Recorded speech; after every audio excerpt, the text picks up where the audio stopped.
It's very commonly said that the root of most human unhappiness is the sense that one's life has no meaning.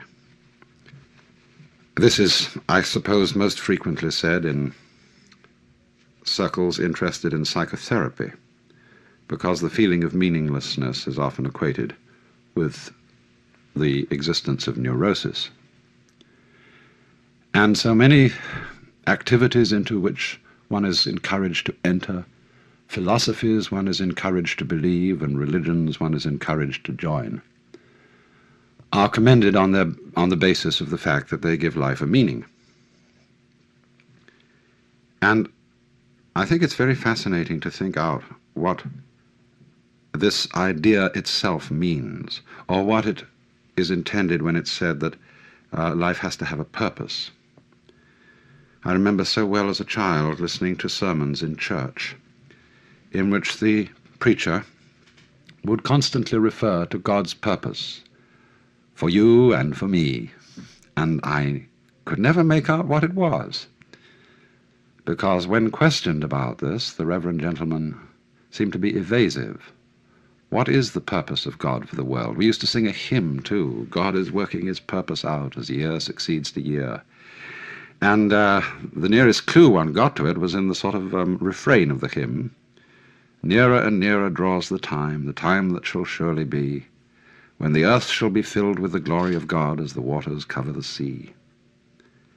And, of course, that raises the question, what is the glory of God?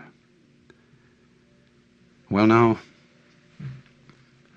it's pretty obvious, I think, that when we talk about life having or not having a meaning, we're not using quite the ordinary sense of the word meaning as the attribute of a sign.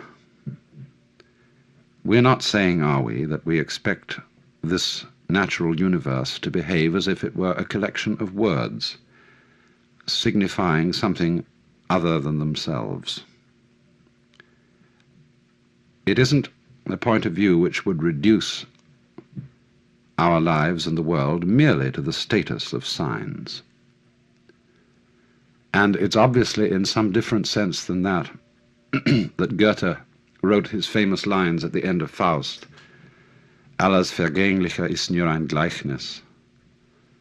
Forgive my pronunciation of German.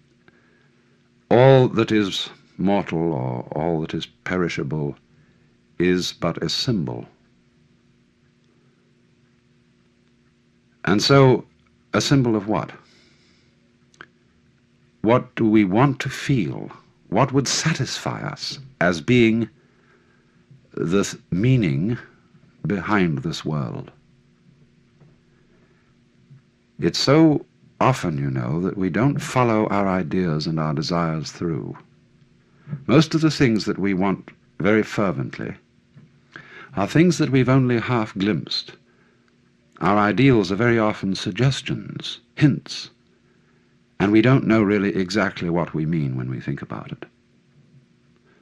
But there is this obscure sense in which we feel that life ought to have significance and be a symbol in at least that sense, if not just so arid a symbol as a mere sign. Or it also may mean that life is meaningful. An individual feels that his life amounts to something when he belongs and fits in with the execution of some group enterprise. He feels he belongs in a plan. And this too seems to give people a sense of great satisfaction. But we have to pursue that question further too. Why is it that a plan, why is it that fellowship with other people gives the sense of meaning? Does it come down perhaps to another sense of meaning, that life is felt to be meaningful when one is fully satisfying one's biological urges, including the sense of hunger, the sense of love, the sense of self-expression in activity, and so on. But then again, we have to push that inquiry further. What do our biological urges really point towards? Are they just, however, things always projected towards a future? Is biology and its processes nothing but going on towards going on towards going on? Or there's a fourth and more theological sense of the meaning of life. In all theistic religions, at any rate, the meaning of life is God himself. In other words, all this world means a person. It means a heart. It means an intelligence.